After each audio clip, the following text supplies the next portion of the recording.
पतितानां पावनेभ्यो वैष्णवेभ्यो नमो नमः। जय श्री कृष्ण चैतन्य प्रभु नित्यानंद श्री अद्वैता गदाधर श्रीवासादि गौर भक्त वृंद। हरे कृष्णा कृष्ण कृष्ण हरे हरे, हरे राम राम राम हरे हरे। हरे Father and son. Okay. Hare Krishna. Hare Father and son. Okay. Hare Krishna. Hare Krishna. Thank you. Thank you. Hare Krishna.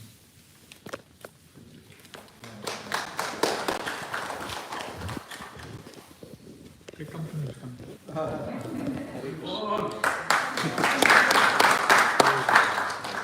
Hare Krishna.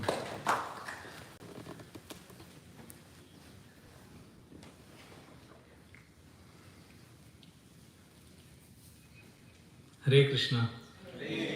Thank you everyone for coming and inviting me to speak on Srimad Bhagavatam. Today for the next few minutes I will share with you, we are doing a series called Life Lessons from Srimad Bhagavatam. We are all leading a tough life. Everybody is like, is there anyone here who has no problems in life? We all have enough problems. And Srimad Bhagavatam is a solution. It's interesting. Srimad Bhagavatam was spoken 5,000 years ago amongst the sages gathered at Naimisharanya.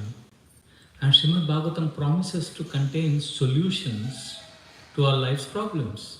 You may say, but I am paying a lot of taxes, or I am not getting a good house, or I have lost my job.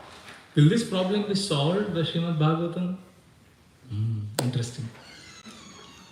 So we'll discuss how Srimad Bhagavatam can solve our life's problems. So what happens? Okay, first let me give you a background. In the Vedic culture, what devotees would do, the practitioners of Bhakti Yoga, we are all practicing what is called as Bhakti Yoga. So in Bhakti Yoga,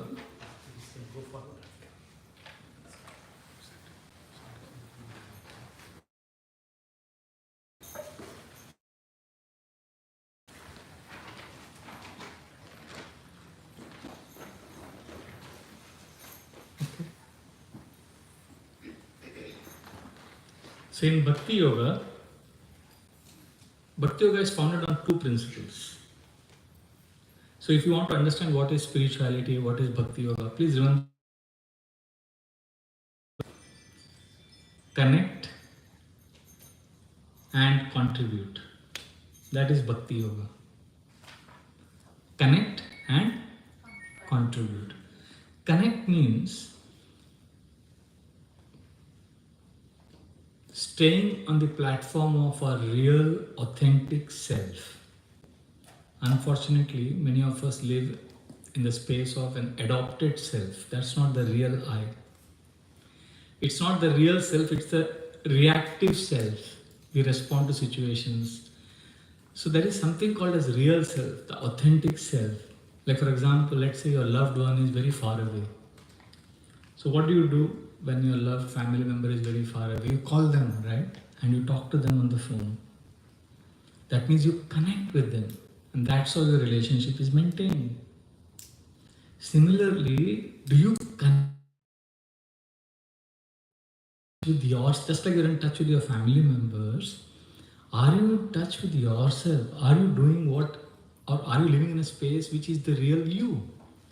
Is it the authentic self or is it the adopted self? Is it the real self or is this the reactive self? So Bhagavatam does two things. It helps us connect and it also helps us contribute. It helps us get shelter. It also helps us to offer service. Bhakti Yoga is founded on these two principles, connection and contribution. Adding, if you've seen, they'll gather and somebody will be speaking from some scripture and the audience will be, generally you'll see old people sitting and hearing some katha and the speaker speaks from an old book. So you may think it's some ritual going on, somebody is reading from Tulsi Ramayana, somebody is reading something, but actually it's a science. What happens is when we sit and study Srimad, this has 18,000 verses. So when the speaker speaks, the audience is listening, but there is a transcendental system in operation which helps in connection. Bhakti Yoga is founded on hearing and chanting. Chanting the holy names and hearing. Shravanam and Kirtanam. So what actually happens when we hear is that our inner compass gets realigned. You may be already knowing the story, but just by rendering submissive oral reception with an open heart, when we hear, something changes, something shifts inside. I'll give an example. One of my relatives, cousins, he was part of the National Security Guards, NFG commandos. So he was telling me that they have a training program. See, in the Indian Military Academy, they have a training program. So they have a 3-year course. They study all the famous battles in history. Battle of Waterloo, the American Civil War, Operation Barbarossa, Second World War, all those different famous battles, wars, they study. And they have exams. They have a 3-hour, 4-hour exams where they answer questions. And at the end of the 3 years, of course, they also have practicals. But they actually have an exam where they sit in the classroom and write about all the different wars. So they studied all the famous wars in history. Okay? And then the terrorists attacked the Taj Mahal Hotel. You remember? In 2008, there was a infamous attack. So these NSG commandos entered the hotel to save people. And there was a war, there was a battle. So when these soldiers entered the battlefield, do you think they opened the textbook and to see which battle should we apply now? Okay, let's copy paste this solution. Oh no, maybe this is the war that what we studied in the second year, what we studied. No. Based on whatever they have studied, on the spot, impromptu, at that particular point of time, their intuition, which is developed because of having studied these wars for so long, they devised a strategy on the spot situation, that particular challenge. And that will be part of the next textbook. That will be part of future studies. Similarly, we read Bhagavatam, first canto, second canto, 12 cantos, Ambarish Maharaj, Dhruv Maharaj, Prahlad Maharaj. We keep hearing as a part of our daily sadhana or spiritual practice. So, when we keep doing that as a part of the culture, our wisdom body, in the Vedas, Upanishads, it's called Vijnanamaya Kosha. We all have a sheath of wisdom, intellect. The sense of knowing what is right, what is wrong, the inner compass. The Vijnanamaya Kosha develops as we keep hearing Bhagavatam every day, systematically. Every day, 10 minutes, 15 minutes, 1 hour. And that we don't even realize 15 special effects happening in the class. Okay, na? Okay. So what happens after 20 years of reading every day or systematically, you will not realize, but others around you will realize that you are a very evolved person. Because your ability to grasp things, your ability to develop a sense of clarity, cohesiveness, inner congruence, everything falls in place. And your ability to handle provocative situations, tough decision making, everything is centered on Bhagavatam. Because when slow book, type 1 and slow book, type 1 and type 2 intelligence. Type 1 is impulsive. Yes, I should do this. Immediately we think, we call it the gut, we call it the, I know what's the right thing to do. And the type 2 intelligence is deliberate, thoughtful, the right thing to do, the emotional and the rational. For many of us, the emotional being has overtaken the rational. Many times. Human beings are emotional beings. We call ourselves as rational. But rationality is only tip of the iceberg. Below is a huge amount of emotions. And even that rationality we have, we use it only to justify our emotions only. Ultimately, we are emotional beings. But when we study Bhagavatam every day, we read about how the world, what kind of world this is, what happens, what are the pastimes of the Lord. So the inner wisdom body gets aligned, and when you are in a provocative situation, you know what to do. Therefore, don't look for immediate copy-paste solutions from Bhagavatam. Don't say, I went for a Bhagavatam class today and I didn't get any solutions for my problem that I'm facing. Like let's say you are facing some serious problem in terms of your finances. And you go to the temple to hear a Bhagavatam class and you say, I don't get any solution. Well, you won't get. But if you have a culture of hearing, then you will know where to invest your money because the Lord will guide you. Is that clear? Given this is the introduction, this is the background, now we'll enter into Srimad Bhagavatam. And with the open heart, just allow the sound vibration to enter. And as this enters your heart, over a period of time, by this culture of hearing and study of Bhagavatam, you will find shelter. Remember, there is two aspects to Bhakti Yoga. What is the first? Connection. Second, contribution. Bhagavatam gives us connection. It is non-different from Krishna. Krishne swadamo upagate jnana dharma bihi saha kalo nashta drishamesha puranarkho dhunodita. When Krishna left his world, along with him went jnana dharma, righteousness and the sense of knowledge and discrimination left. Jnana dharma bihi saha. Kali Yuga began, nashta drishamesha, clarity went away. There was darkness in terms of lack of knowledge. There was ignorance. Ignorance is compared to darkness in the Vedic parlance. Kalo nashta drishamesha. What happened when there was darkness? Srimad Bhagavatam arose like Arka, sun. Purana Arkho Dhunodita. The darkness was dissipated, ignorance was vanished because the sun of Srimad Bhagavatam arose. Therefore, we humbly request all the participants today, please make it a daily habit to read for a few minutes the translation, purport, spend some time in that space, that sound vibration of Srimad Bhagavatam. Allow the sound to purify your heart. So when we have a culture, like I'll give you an example. I was reading because of anybody has faced sudden tragedies in life. Anybody here? We face, all of us. Srimad Bhagavatam acts as a friend when there are tragedies. Anybody faced sudden happiness in life? Bhagavatam acts as a sponge.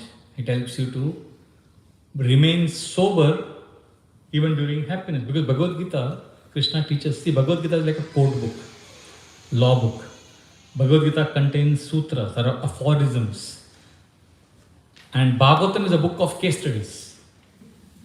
You know, like if you study law, in the law school they teach you different laws, 36, rule 36, clause A, like that. And then we have case studies, or like in India, law books will have law codes, and there will be book of case studies. Okay, this law, case study is Madras High Court versus Banerjee case, 1974. And then there will be a whole case, what happened, where this particular law was applied. Why don't you keep the door open? Is it a bad idea? Mosquitoes. Bugs will come, okay. Sorry. Where was I forgot. Law book and the case studies. So Bhagavad Gita is like Bhagavad Gita will say, Kamesha Krodesha Rajoguna Samudbhava. Lust is deadly, it is born of mode of passion. 3rd chapter. You say, okay, I need a case study. The Bhagavatam, 9th canto, 14th chapter, 9th canto, 18th chapter, 11th canto, 26th chapter will give you a case study exactly fitting this particular aphorism. Similarly, Bhagavad Gita says, Krishna tells Arjuna, one of the first instructions Krishna gives Arjuna is, tolerate not just distress, tolerate happiness also. Matra sparshastu kaunteya shitoshna sukha dukkhada agamapayino nityastam titikshasva bharata. When I came new to ISKCON, I heard this verse. I was like, okay, I know we should tolerate distress, but why tolerate happiness? And then slowly I learned from the wisdom of Bhagavatam and Bhagavad Gita, oh, we should also tolerate happiness. So tragedies, happiness, all these things come in our lives and they go. But Srimad Bhagavatam keeps us grounded, sober, strong. Therefore we read Bhagavatam. Otherwise we get carried away.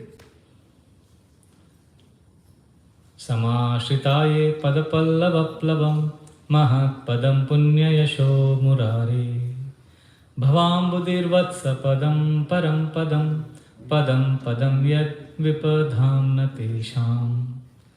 So the Bhagavatam explains that this world is compared to an ocean. Samashritaye padapallavaplavam mahat padam punya yasho murare. And we are like kind of drowning. Imagine you are stuck in an Atlantic Ocean, the middle of the Atlantic Ocean. Huge. And you are drowning. How much can you swim? Which direction will you swim?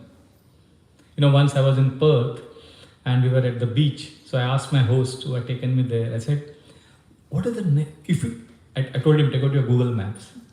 Just see what are the, if we swim straight from this point,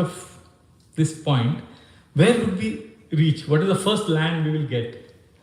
So he did all of that and he said, the nearest land is South Africa.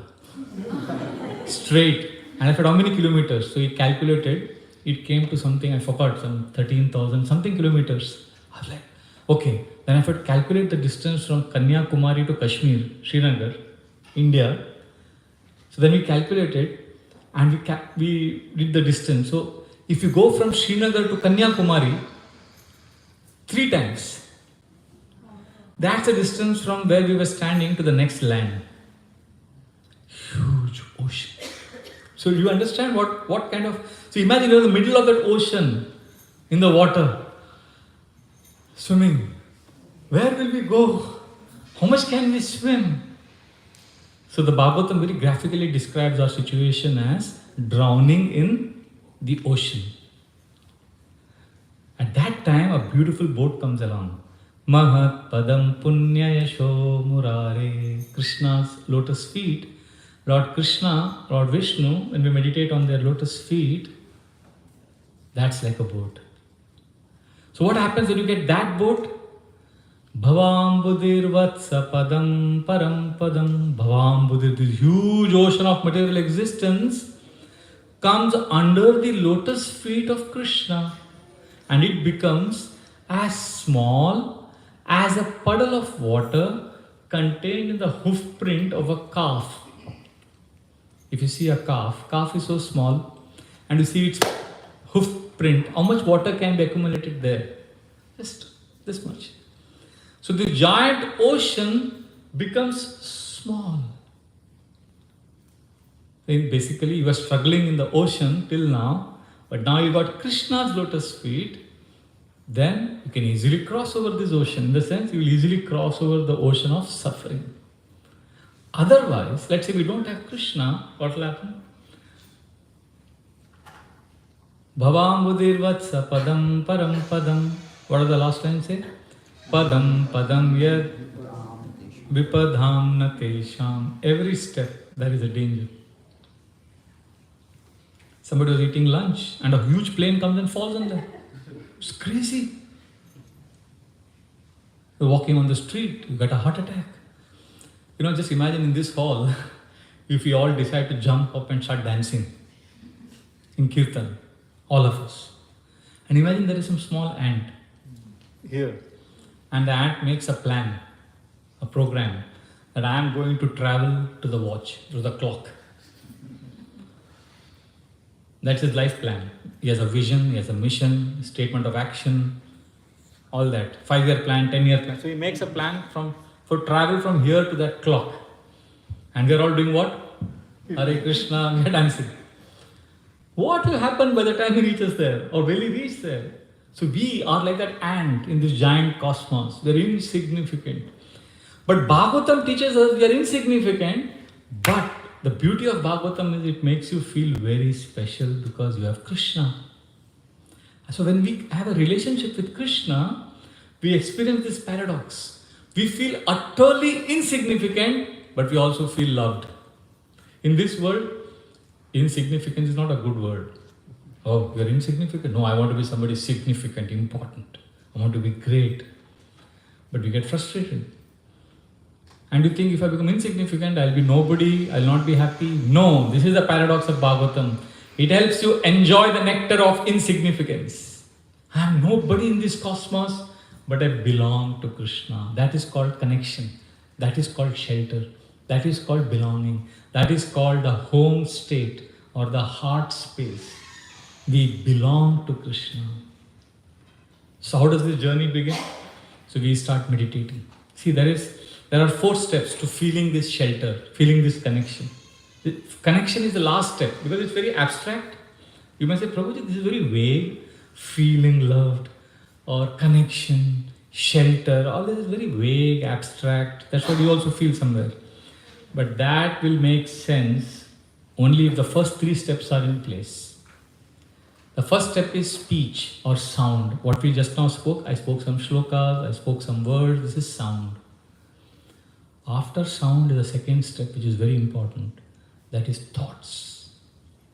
And after thoughts is focus or energy or emotions or concentration. That energy is the third step.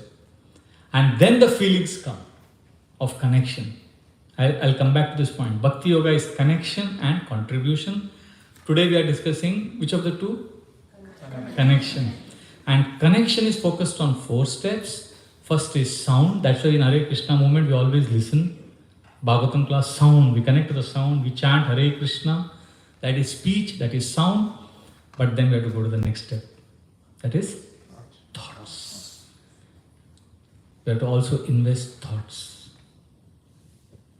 And then when thoughts and sound is in place, then third, energy or focus, concentration. And then the feelings or shelter, all of that will come. So in the 3rd canto, 25th chapter, Lord Kapila Dev tells his mother Devahuti, can you repeat this verse after me? It's simple Sanskrit. If you hear attentively, you will be able to catch. Madashraya kata mrishtha Shrinvanti katayanti cha Tapanti vividhastapa Naitan madgata chetasa. The Lord is saying, shelter, belonging, love means, madashraya means, kata mrishtha. Mrishtha means delight. You should be delighting. We say mishthan bandhar, Mishthan means delight, something that delights you. So what delights a Bhakti Yoga practitioner? Madashraya Katha, the Bhagavatam stories, the Bhagavatam pastimes. This is what is delighting. What do you mean by delighting? Shrinvanti Katayanti Cha. Hear and speak. If you do this, out of the 4, the first step you are connecting with. What is the first step? Sound. Okay. All of you here, from childhood you have heard something from Ramayana, Mahabharata, Bhagavatam, maybe not Bhagavatam, but something. Bhagavatam, Ramayana, Mahabharata, Chaitanya Charitamrita, great saints like Tukaram, Mirabai, Prabhupada. We have heard of great saints, we have heard of scriptures, all of you, some Puranas, stories, right? I'm asking you, is there anything which has delighted you, which has charmed your heart? If you, what we'll do now, we just do a 2-minute exercise, okay? All of you catch one partner. Maybe the person next to you is your partner. I'll give you 1-minute exercise. Okay, all of you have a partner? Fast, quick, don't think too much. All of you have a partner? Done? Okay, now listen carefully to the rule. Okay, now when I say start, I'll just give you 1 minute. When I play the kartal, please listen to me, okay? When I play the kartal, what you will do, both of you, all of you are in pairs, right?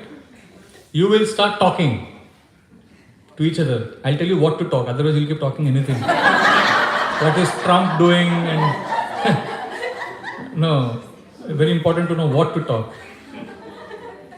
Madashraya kata mrishta shrinvanti katayan. You will hear and speak or share anything which has delighted you from the scriptures. So let's say you are my partner. Okay? Let us say you and I have become pair. We are paired up. So this is what I will tell you. So time has started. And we have 2 minutes. 1 minute I will speak, 1 minute you will speak. So if I have a chance to speak, this is what I will tell you. You know what delights me? Like what shakes me or what amazes me is the way Shurpanka enters Panchavati and the way Ram and Lakshman start joking with her in Ramayana. Whenever I read it or hear it, I am amazed.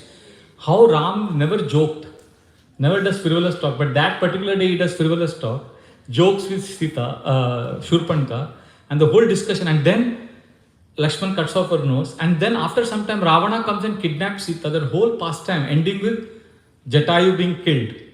From Shurpanka entering Panchavati to Jatayu being killed, that entire pastime delights my heart. This is what I have told you in 30 seconds. Did you understand what I said? So like that, I'm sure something must have charmed your heart, right? You have been hearing from childhood.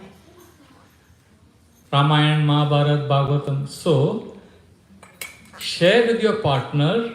You have exactly 1 minute. Both of you should share with each other what has attracted you in Krishna consciousness. Your time starts now.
30 seconds more, just 30 seconds more.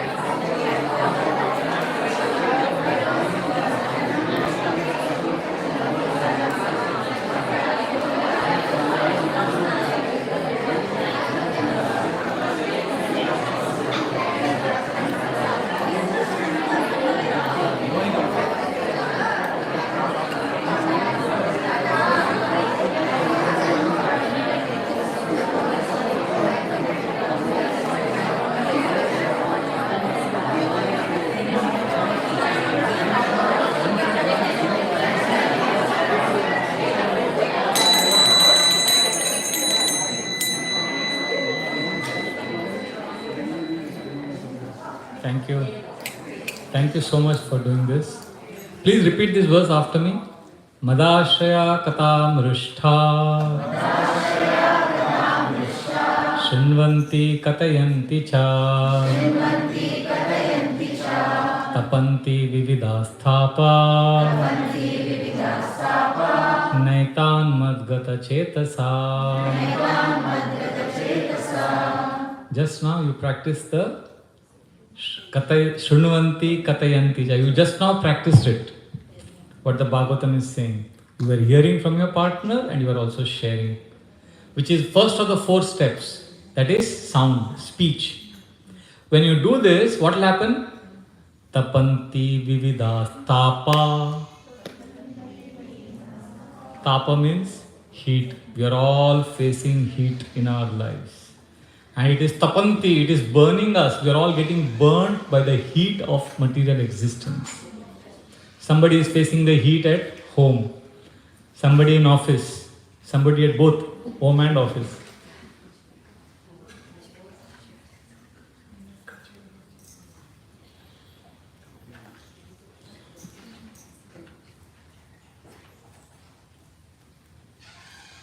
Tapanti vividastapa. So we are all facing the heat of material existence. Naitan means we will not face that heat when we do what we did just now. You did for 1 minute. If you every day do on your WhatsApp chat, we spend so much time on social media, wasting time. Instead of doing all gossip and mundane things, why not share what we read today or what we liked in Bhagavatam or Ramayana? Right?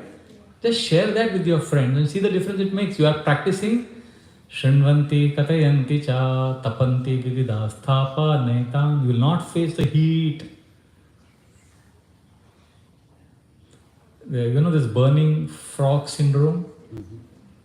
What is burning frog syndrome? Who will explain? Yes, Prabhu.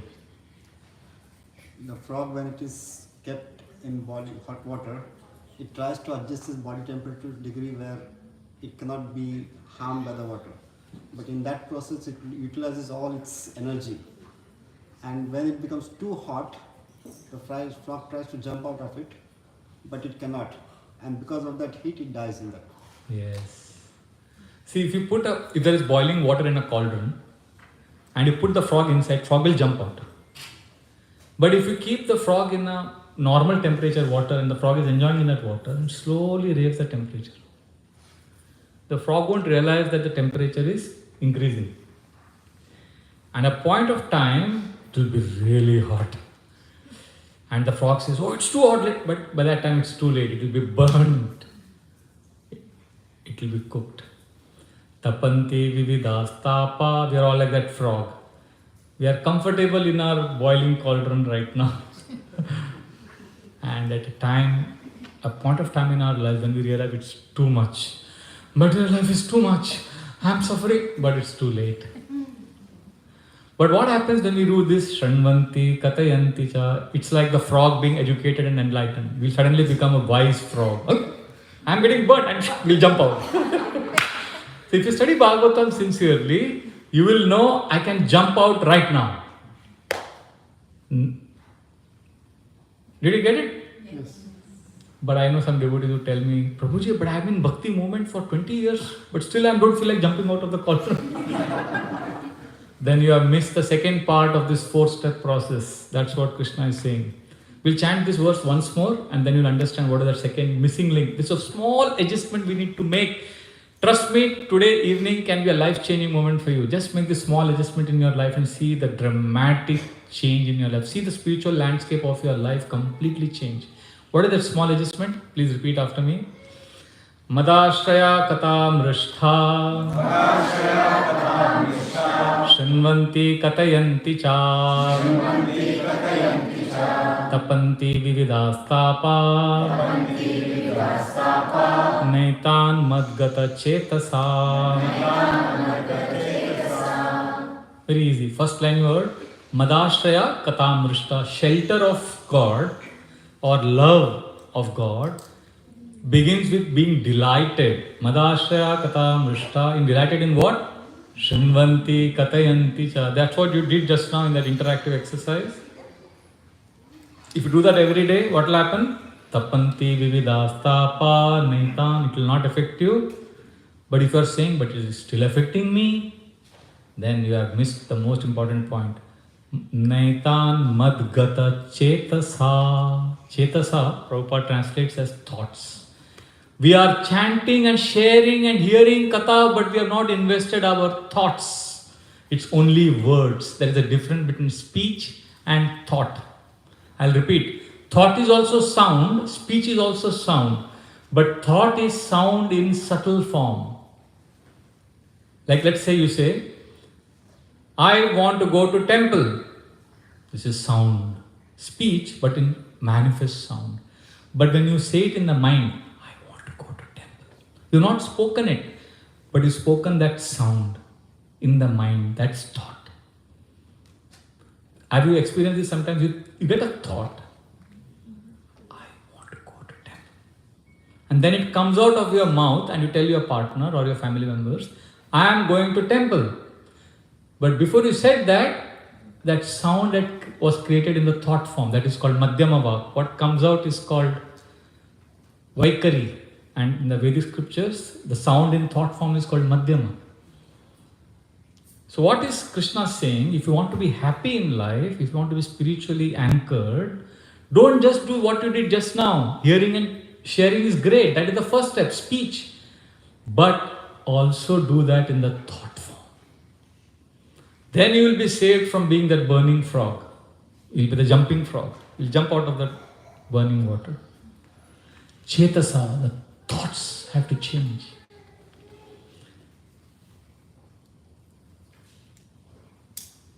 So we say, I want to be happy. Prabhuji, I want to be happy. We say that. I want to be happy. I don't want any problems. You're speaking it. Can you speak that in thought form, like as an affirmation? I am happy. You may not say it, but can you say that? See, affirmations are positive statements made in the present tense. Like for example, today morning when I woke up at 3:15, I suddenly realized I have 15 things to do today as part of my sadhana. And in a moment I realized I'm getting overwhelmed. Obligation, duty, tick boxes. I paused and what did I do? I took a deep breath and I told myself in thought form, all that needs, now I'm speaking out to you now loudly, but actually I've spoken in Madhyama Vak. All that needs to be done by me is done. I am at peace, life is peaceful, life is relaxed. I now release Rajo and Tamo, I now relax, I now receive Sattva. I kept saying this in thought form. All of us are thinking all the time, right? Your mind is constantly active. I'm just saying, choose your thoughts, change your feelings. Why don't we choose our thoughts? Why do always thoughts have to be imposed on us? Why don't you conscious, just like you choose your words? There are some people who think a lot and then speak. You seen them? They in a conversation, they speak less, but they speak. When they speak, everybody hears. My father was like that. He would speak less. And if he was very angry, my mother was predictable. If she was angry, she would just shout at me, beat me. But my dad was, son, I'm right now very angry with you.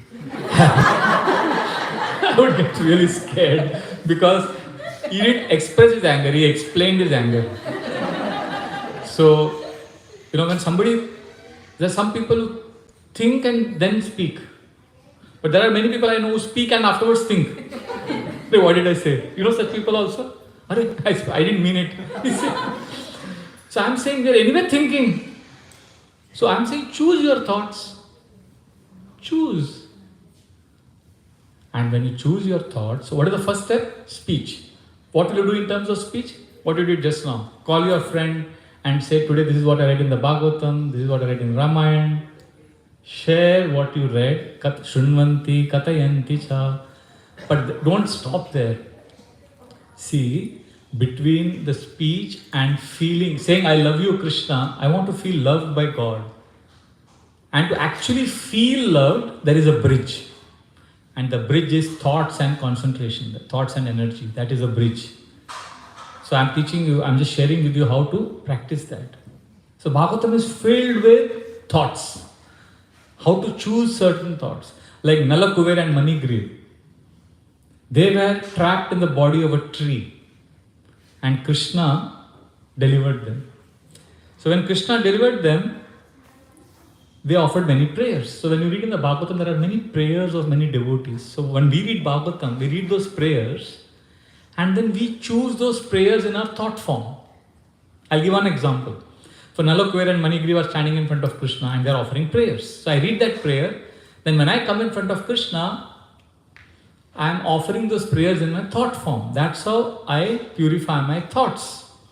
One of the prayers they say, Vani gunanu kathane shravanau kathayam hastau cha karma sumanastava padayorna smrityam shirastava nivasa jagat praname drishti satam darshanestu bhavat tanuna.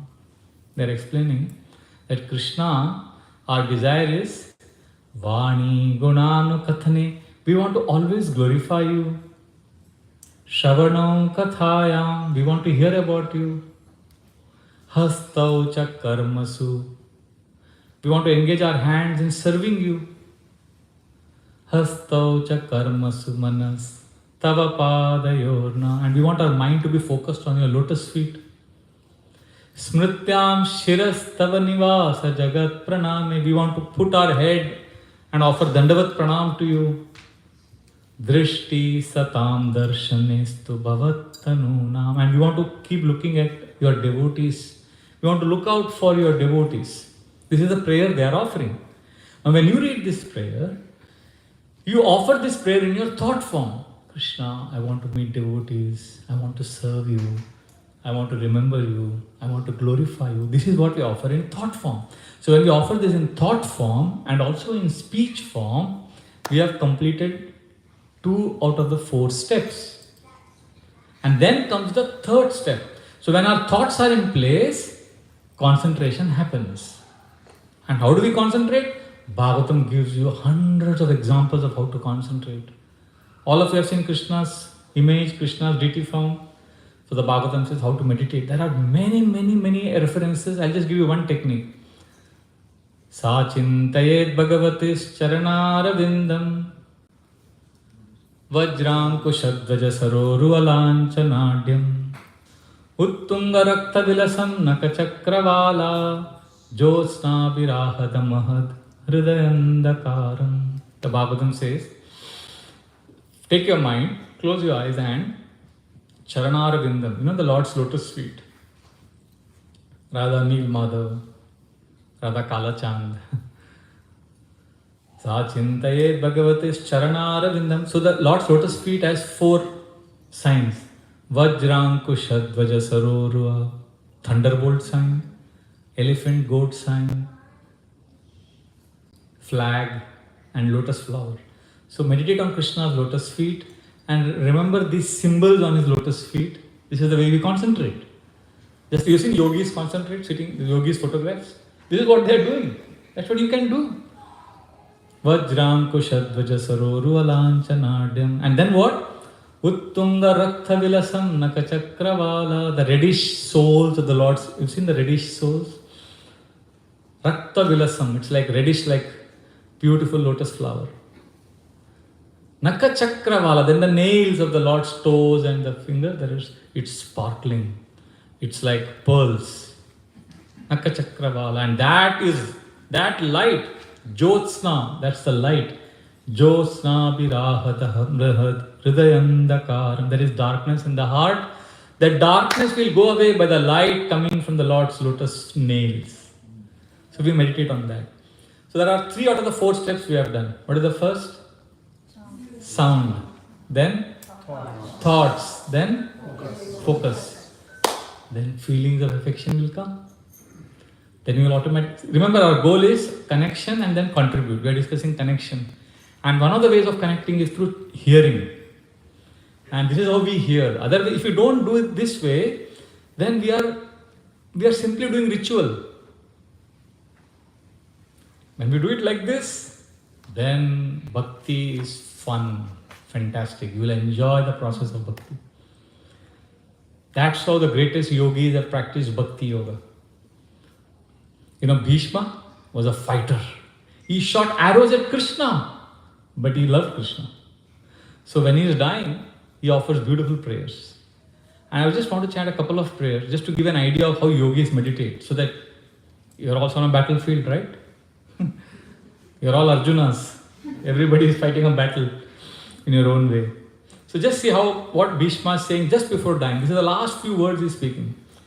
Iti matir upakal pita vitrishna bhagavati satvata pungave vibhumni swasukam upagate kvachid vihartum prakritim upeyushiyat bhava pravaha.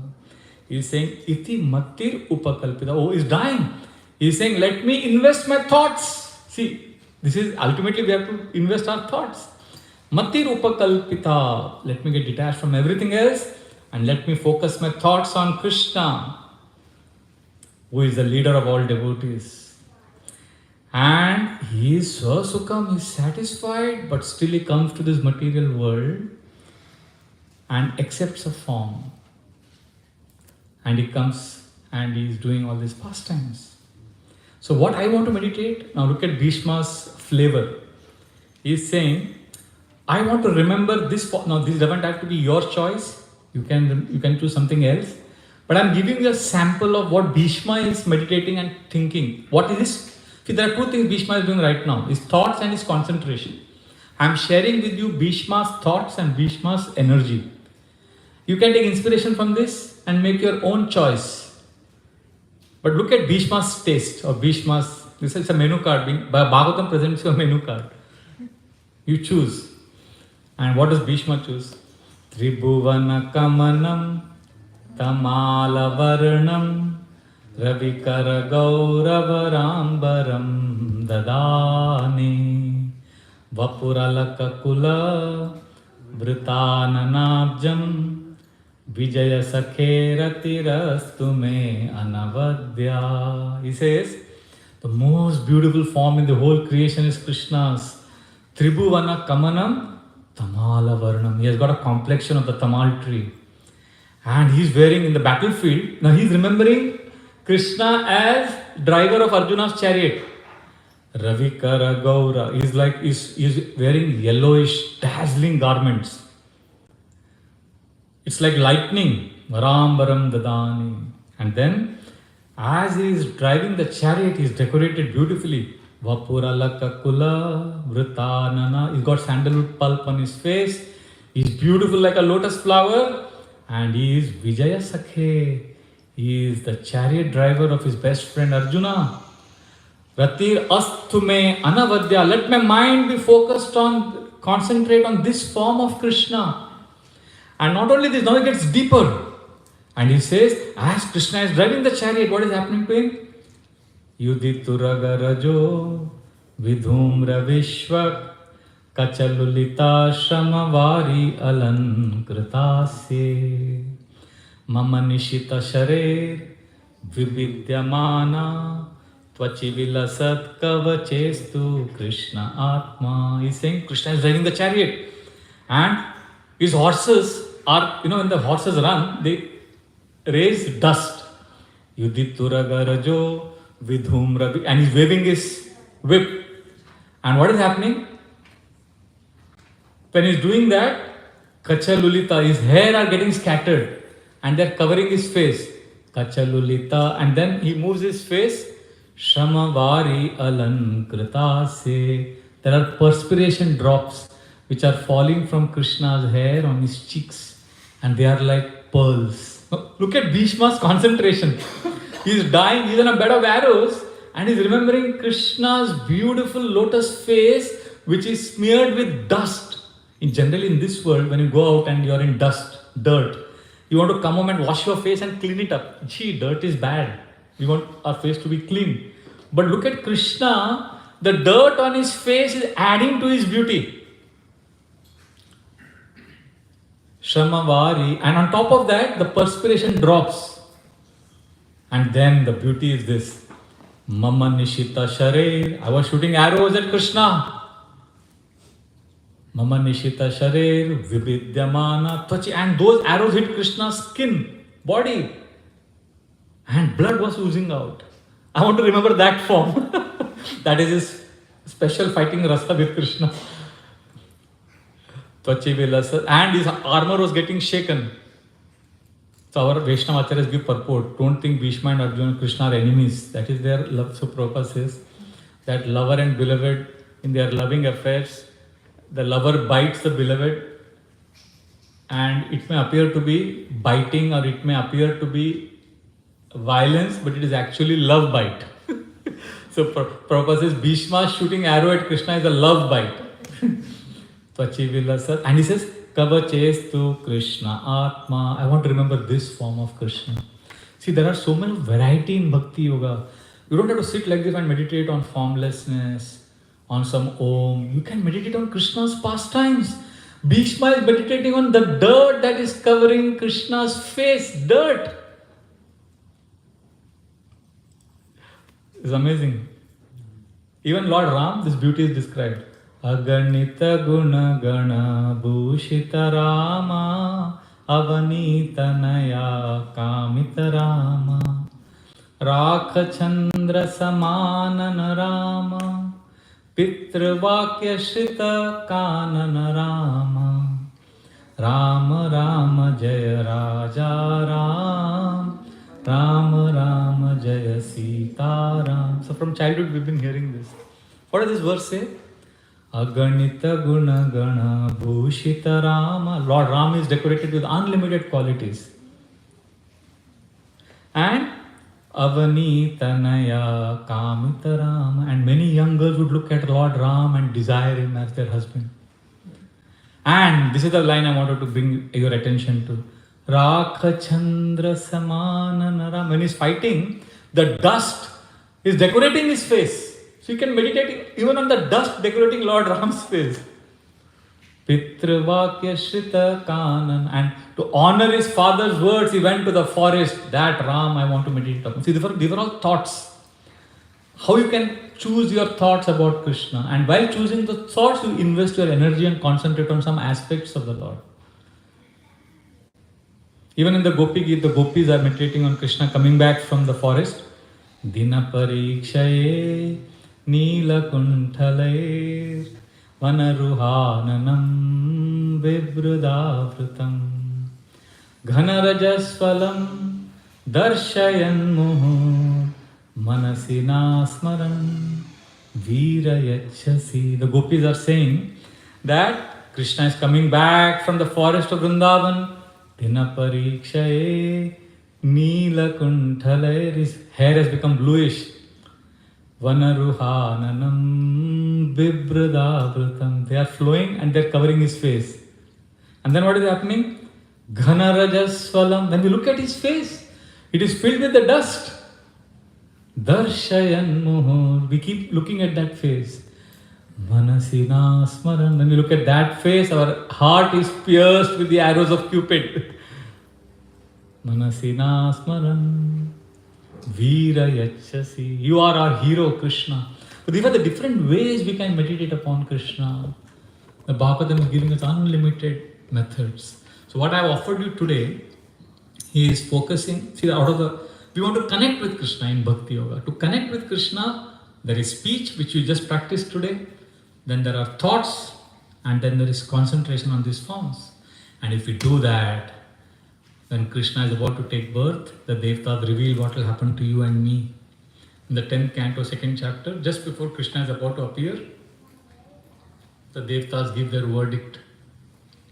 If you do this, what will happen?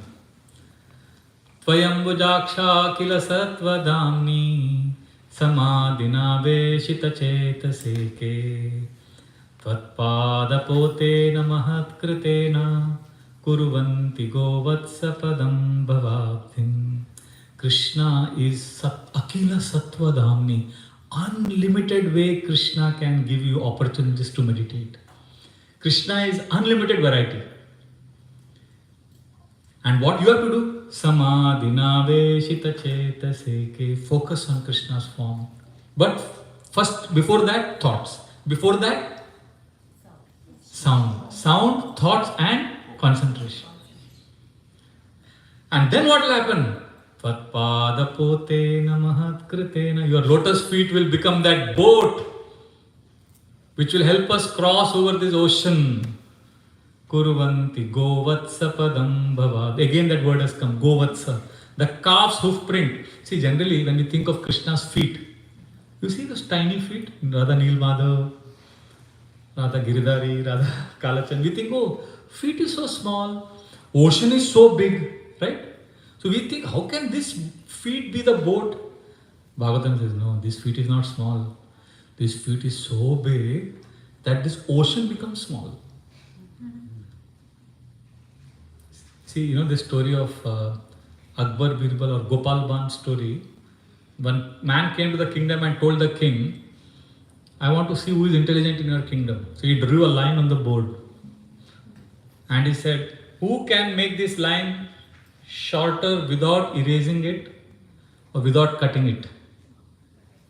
So what did Gopal Bhatt do? He drew a bigger line. Right? So your problems will remain as it is in life. But Krishna's lotus feet is a big line. And that you grab, that meditation we do, then Chu Mantar Gayab. That's how, see, the next verse explains this. I'll end with this last verse and then maybe we can have some discussions if we have time. So they are saying, okay, now please don't misunderstand. This is not some vague idea. Swayam samuttirya sudustaram duman bhavarnamam bhimam saurada bhavat padambo ruvanavamatrate nidhaya maya sadanugraho bhavan. The Devas are saying that this boat, what is the boat here compared to? What is being compared to a boat? Krishna's feet, Krishna's lotus feet. Swayam samuttirya sudhustaram tuman. This boat will help us cross over the ocean of suffering. And this ocean, generally the ocean is filled with water. But they are saying this is a special kind of ocean. This is not a water wala ocean. This is a different ocean. Bhavar namam bhimamadabra saurada. This is an ocean of darkness. So if you are stuck in an ocean of darkness, what do you need there? You need sun. Dhuman means sun. Swayam samuttirya sudustaram dhuman. Krishna, your lotus feet becomes the sun that removes all the darkness. And the best part is, great devotees in the past meditated on your lotus feet. Bhavat padambo ruvanavamatrate. And they crossed over this ocean. But the most amazing thing is, they took this boat, they crossed over the ocean, and generally when you take a boat and you cross the ocean, the boat goes with you. But what they have done, they took the boat, they crossed the ocean, and then we see Nidhaya Maya Sadanugraho Bhavan. The boat is here only. The boat is in this world. So they took the boat from this world to go to Krishna, but when they went there, the boat remained here. That means what they practiced to connect with Krishna 5,000 years ago, that practice is available for us, for you, for me, which is remembering Krishna's lotus feet. But remembering comes after thoughts. Thoughts come after speech. When these three are in place, feelings of love will automatically manifest. So this is the sun Srila Prabhupada wanted us to take shelter of. This is the Purana Arkho Dunodita. Today I was talking to one family and they said that for many years they were reading Bhagavatam. I got goosebumps just hearing that their family was connected to Bhagavatam for so many years. They don't even know what they have done. When they will be faced with the most difficult time of their life, in inexplicable ways, Bhagavatam will come to their rescue. This is the promise of Sri Krishna. Srila Prabhupada gave a graphic example. To explain this. This is Bombay lecture, December 1974. He says, he is giving in Bombay, 1974. Indians are very, very, very impressed by Americans at that time. Europeans and Americans. So he is telling them, I went to America, and all the Indians, Gujarati, they're all hearing him. And he's saying, they have a lot of wealth. So now my experience of, when before coming to US, I used to think that devotees in US are very happy compared to devotees in India. But after coming here, I realized they are more miserable. And I also realized one more thing. When they came from India with all their suitcases packed, they carried one more extra suitcase, which opened here, and that suitcase was filled with suffering. The suitcase of suffering also they brought from India. But Prabhupada is saying in that lecture, and they have lot of stadiums, they have artificial light, they play in night time, there is light everywhere, light. But he's talking about one disease, seasonal affective disorder, SAD. In many European countries, because of no sun, 45% of Europeans suffer from this disease. Even a large percentage of places wherever there is no sun, for whatever period of time, people go through this SAD disease, sad disease. They become sad because of sad. Seasonal affective disorder because of no sun. So Prabhupada says they are light everywhere, but no sun. That's why they are sad. So you may have lot of light, but can that replace sun? That is something only the sun can give. But then Prabhupada says, similarly, Western countries, they have lot of wealth, they have everything, but they don't have Krishna. You may have everything. It's like having light. But Krishna is like the sun. So therefore, please take to Bhagavatam. Study every day for 5 minutes, 2 minutes, or hear class. I hear Srila Prabhupada's class on Bhagavatam, I just feel shelter. So this is how Bhagavatam is telling us. So to conclude what we discussed today, that there is connection. Bhakti Yoga is based on two principles. What are the two principles? Connection and contribution. Shelter and service. But we are not able to connect because our authentic self is relegated to the background and our adopted self is in the front. Our real self is gone aside and our reactive self is active. So how to revive, how to awaken the real self, how to connect to our real self? Through Bhakti Yoga. And Bhakti Yoga connection is based on hearing as the first step, and hearing, after hearing the sound vibration, what do we also do? We invest our energy on thoughts, and then thoughts we take it to the next level of concentration, and that will generate feelings of shelter and connection. So please practice. So whenever you are chanting, for example, Hare Krishna. So Hare Krishna you are saying from the mouth. In the thoughts you can say, Krishna, I love you. Krishna, please help me. So these are thoughts. Unless we invest these thoughts, the sound won't work.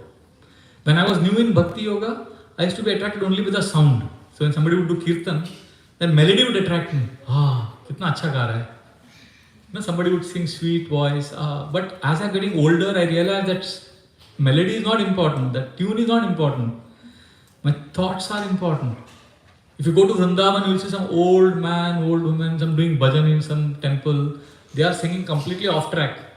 No tal, no beat, they are shouting, singing. But if you are present, if you connect your energy, your thoughts, you will enter that space of Krishna.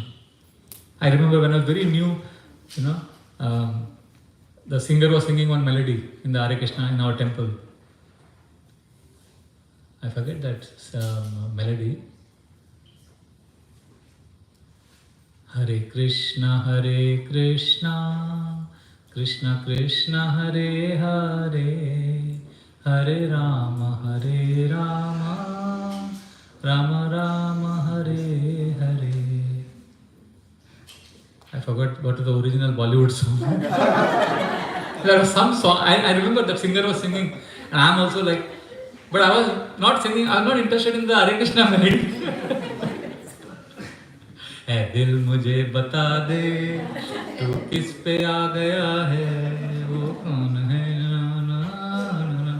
and the singer is singing Hare Krishna. So this is called Vaikari sound. Madhyama is thoughts. My thoughts were in Bollywood. But as we start practicing Bhakti Yoga, we just not only at the Vaikari sound level, we have to go at the Madhyama level, the thought level. And there, then we have to concentrate. So then what happens? Then love is actually a wave in the consciousness. Shelter is a wave. But to touch that feeling, we have to first touch the thoughts. Is that okay?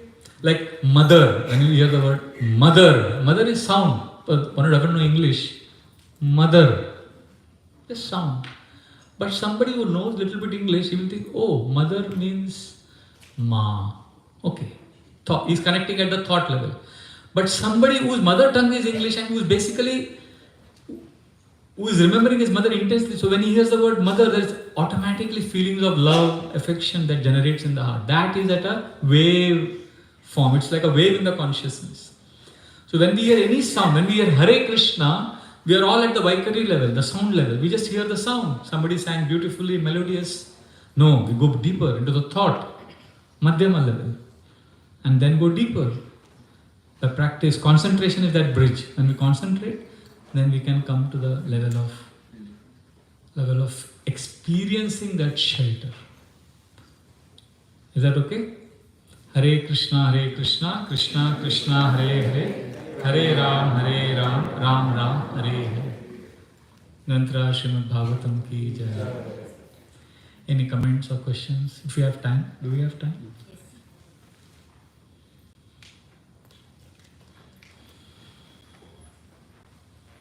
Yes. So, when you talked about Bhishma, I understand all the other relations like Vatsalya Rasa and Madhurya Rasa and everything, but there's a Santa Rasa. I think Bhishma has. Bhishma is Shival Ras. There are 5 primary rasas and 7 secondary rasas. So 5 primary is Shanta, Dasya, Sakhya, Vatsalya and Madhurya. The 7 secondary include chivalry, comedy, horror. So there are 4 more. Chivalry, comedy, horror, compassion, like that. So very different. So one of them is chivalry, fighting. So that doesn't come in this 5 category? It is one of the 12. 5 plus 7. 5 is primary. It's not part of the primary, it is secondary. But Shantarasa is more like a neutral. Neutral. Shantarasa is a foundation. It is there in all rasas. Shantarasa means basically respect. Respect, Shantarasa is always there. Shanta means, like for example, Krishna's flute is in Shantarasa. It's not actively dancing, jumping with Krishna, playing with Krishna, having a relationship with Krishna. But there is love. It is Chinmay. It is fully conscious in the spiritual realm. So it is giving pleasure to Krishna, but in Shantaras. Krishna's clothes are in Shantaras. They are Chinmay, they are spiritual, but they are not having a dynamic reciprocation. Is that okay? Yes, Prabhu. Thank you so much for a very inspiring class. You touched upon this very subtly, and I just wanted to hear from you. Sometimes people directly get into emotions without going to the stage of, as you said, speech, thoughts, and concentration, and then the feelings of. So, if you could please speak, because we have seen some people just get into emotional things and then trying to say that I spoke to Krishna, or Krishna was sitting next to me. I've heard some people say that. If you could please elaborate or share your thoughts. We have to be careful because it can be sentimental. Sentimental is dangerous because there was a very famous, 1964, there was a very famous serial killer in Bombay. He used to kill people on the Dadar railway station bridge with a big axe. He used to go around killing people. And he was finally arrested. His name was Raman Raghav. When he was arrested, he was produced before the court. He said, Krishna told me to kill you. so Krishna can tell you anything. So therefore, our principle we follow is Guru, Sadhu, Shastra. What we say, Krishna spoke to me, Krishna did this. It has to be confirmed by three parts. Guru, Sadhu means the previous gurus, and Shastra means scriptures. If it is not sanctioned in these 3 areas, then it is sentimental. So emotions are important. So that some people go to other extreme. No, then I will not have any emotions. I will only study. Then for them, spirituality is a head religion. See, spiritual life means there has to be 3 things. Please remember. Before sleeping, I know many devotees do that. I used to do that for a long time. Just pick 3 boxes. Date on the left column, then 3 boxes. Head, heart, and hands. If you are taking care of these 3, then your Bhakti Yoga is going good. Head means, are you studying scriptures? Like today we discussed scriptures. So today in the night, if your box, you could tick, head box, tick. 1 hour I heard one Bhagavatam class. Head box means study, intelligence, discrimination. This is sword. Jnana Asina. Krishna says this is a sword. Heart means, did I cultivate emotions for the Lord? Did I express gratitude? Did I love devotees? Did I appreciate someone? Did I nourish my heart today? This is very important. Dil hai ki manata nahi. Unless this is nourished, unless the heart is nourished, Bhakti yoga is not practiced. So emotions are important. Without emotions for Krishna, then head, unfortunately, is only head religion, you will feel dry. Then you will not feel happy in bhakti. Heart also has to be ticked. And these two, the third is very important. Hands. Hands means seva. Okay, somebody was in distress, I helped that person. Or urgently they needed something for the temple, I drove and brought it. So seva bhi tick ho gaya. Head, heart and hands. All three are taken care. So in Bhagavad Gita, head is compared to Jnana Yoga, hand is compared to Karma Yoga, heart is compared to Bhakti Yoga. First 6 chapters of Bhagavad Gita has how many chapters? 18. First 6 focus on Karma Yoga, last 6 focus on Jnana Yoga, and 7 to 12 focus on Bhakti Yoga. All three are important. So we take care of our heart by investing emotions. But without head and hands, then that heart is not functioning, mind takes over. And then it becomes sentimental. So therefore we have to be careful. But please, don't underestimate the importance of emotions. Emotions are important because we are emotional beings. So one way you can do this is you can practice gratitude every day. Gratitude means writing a thank you to someone or for something. So when you practice gratitude, like in Hare Krishna, how many of you are very new in Hare Krishna movement? How many of you are very new? Oops, sorry. Anybody? You are new? Very new? So in ISKCON, thank you for raising your hand. So in ISKCON we chant Hare Krishna on the beats like this. I don't know if you've seen devotees chant. So when we chant like this, so this is Vaikari, Hare Krishna, Krishna we are chanting. That is Vaikari, that is sound. But as we are chanting, we also in the mind, we keep saying, Krishna, please engage me in your service. Please let me serve devotees. So Hare Krishna, we are saying in the thoughts also.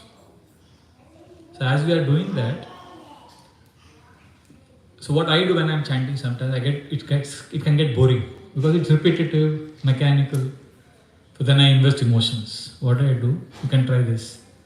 Think of someone who has helped you at some point of time in your life selflessly. All of us have received some selfless love from someone at least once, right? Remember that person with gratitude and thank Krishna for having sent that person in your life at that particular point of time. So when you do that, you will see your heart expand. Gratitude is a very powerful emotion. So emotions are healthy if it is gratitude, if it is appreciation. If it is all about myself only, I am not feeling happy, I want to feel. Bhakti is not about feeling good. Bhakti is about loving Krishna. Whether I feel happy or not, Krishna should be happy. That is bhakti. But that is late, that will take time. But at least we can begin with gratitude. So when we begin with gratitude, that emotion will nourish our heart. So like that, we have 3 things: head, heart and hands. Hare Krishna. Thank you. Thank you. Anything else? Anybody else? Yes. You have a very beautiful voice. Thank you. Amazing section. Back when we were growing up, we had this Satsang. When we listened Bhagavatam, Ramayana, and everything. So I try to inculcate the same thing in my own life. So like Namasmarana was all there, like in the morning. But since we all have so many young children here, like give us a tip how to begin that culture with kids. Emotional. So basically she's saying how to instigate our children to go in that direction of, belief and, is that okay? I can say, yeah. How to do that as the younger generation, how to entice them to get out of this. I have myself never been a parent, so I don't have practical. I know people who can guide you. Like in Seattle, we have a very thriving community where children are fully into it. So if you want, I can connect you to I know many parents there, many children there who are into Ramayana, Bhagavatam, and they're 16, 14 years old. They've been doing it from childhood. So, you have to talk to those parents. I'll personally connect you to all of them if you want, and they can guide you. But as an observer, see, I have not been a parent, but I have observed a lot of things. I can share one principle. For children, if you ensure you give few things, one, unconditional love, good education. When I mean good education, I mean even secular education, not just Krishna consciousness. Unconditional love, good education, happy experiences like playing with them, going out, all that. And fourth, a sense of responsibility, doing something for the community, for something larger than themselves. If these four things are given to the children, I feel even if they don't listen to you in terms of practicing bhakti, reading Ramayana, don't worry. These four things will ensure that they become good human beings. At the end of the day, what do you want? You want your child to be a namesake, religious person or a good human being. So you'll have a good human being when you give these four things to the children. And don't worry if the child doesn't listen to you. You'll be more worried because the child is observing you. Children may not listen to the parents, but they're very good in observing the parents. I didn't listen to my mom. My mom would be spending whole day in the puja room. My grandfather was a priest in the temple. My dad was also doing puja every day. And I never listened to them. But somewhere I observed them. I didn't even know I was observing them. And at the right age, I joined the temple. And my whole family, extended family, they say, why did you do this? I also didn't know they're responsible for it. But so somewhere, I think children don't listen to the parents, but they observe the parents. And I've seen my father gave me these four. That's why I feel I have not yet gone mad. I'm sane because my father would play tennis with me, happy experiences. Every Sunday would take me for an ice cream. So I remember that. So even now when I go through that place in Mumbai, suddenly I start feeling happy. And then I smile, oh, this is the place we would come every Sunday. So happy experiences. Good education.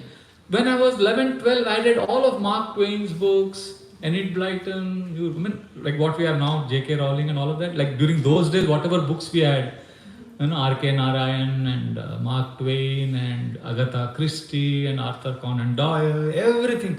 Good education, unconditional love, happy experiences and responsibility. We had 2 servants at home, but we used to wash our own clothes. My father said, community, do things on your own. So sense of responsibility, ownership. So I think these 4 things are very important for children. And then they also pick up Ramayana, Mahabharata. Slowly they'll do that. And also very important I've seen, we want children to show interest in what interests us. But we should also show interest in what they are interested in. Like one of my friends is telling me that he hates football. But he says, my son loves football. So I'm like learning about football so that I can play with him. I can listen to all his football exploits. So he says, my goal is my child should know that I'm interested in what he likes. Otherwise, tomorrow in school, his friends will show interest in football and he'll think they are my well-wishers. And tomorrow one of those friends will give him drugs, he will accept it. Because he'll say, oh, he shows interest in what is interesting to me.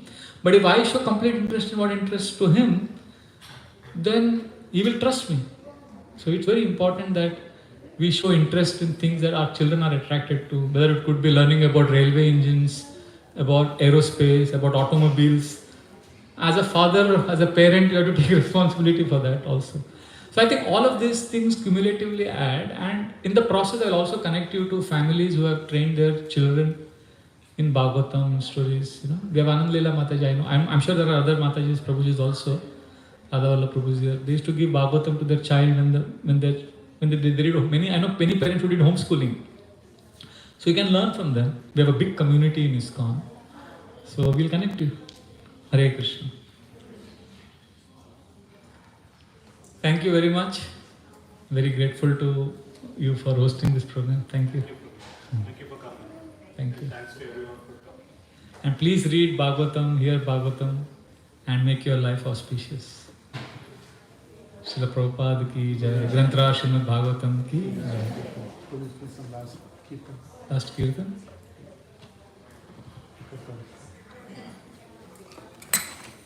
5 minutes. Is that okay? Sri Krishna Chaitanya Prabhu Nityananda Shri Advaita Gadadhar Shivasadi Gaur Bhakta Vrinda. Hare Krishna Krishna Krishna Hare Hare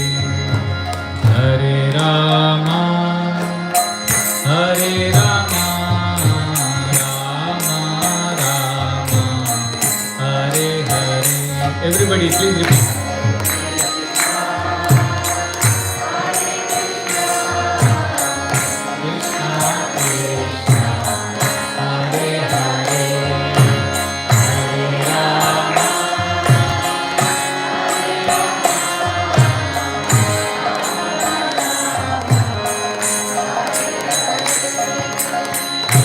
Krishna, Hare Krishna, Krishna Krishna, Hare Hare, Hare Rama, Hare Rama, Rama Rama, Hare Hare.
Everybody, keep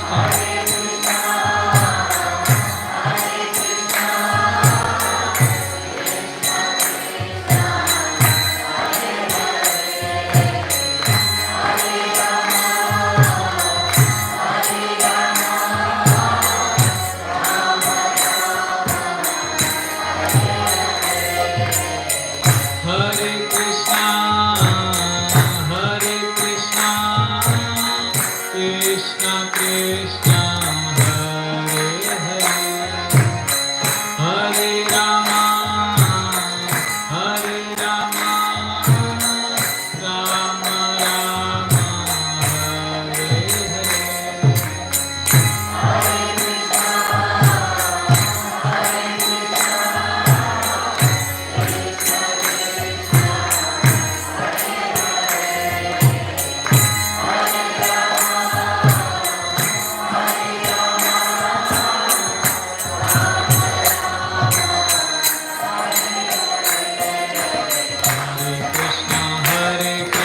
Krishna Krishna, Hare Hare, Hare Ram, Ram Ram, Hare Hare.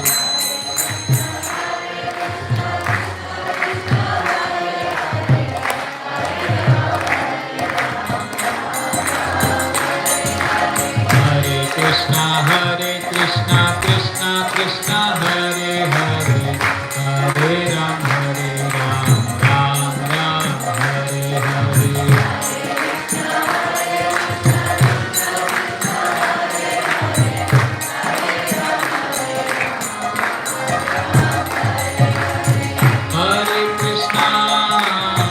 Hare Krishna, Krishna Krishna, Hare Hare, Hare Rama, Rama Rama, Hare Hare.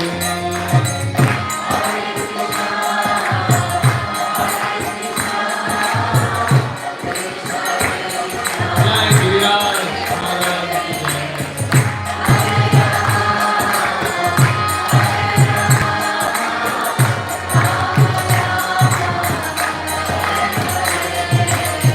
Hare Krishna,